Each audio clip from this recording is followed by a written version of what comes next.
Bos días a todos, amigos, dende o meu recuncho de Trevinca.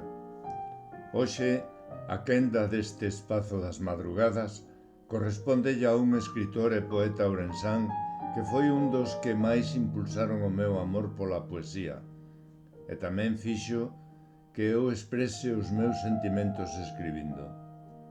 Hoxe terei o prazer de poñer voz a un poema de Xosé Antonio Santos Guede, que é este magnífico poeta que nos regala no número 17 da revista Nós, a xente do redor, co título de Lúa de agosto.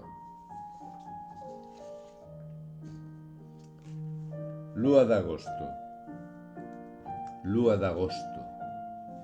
Atópame acariciando as estrelas.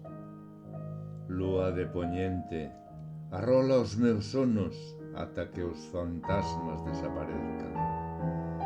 Lúa silenciosa, ilumina esta noite clara e márcame o camiño para alcanzar o ceo, para dormir nos teus bicos. Gracias, José Antonio.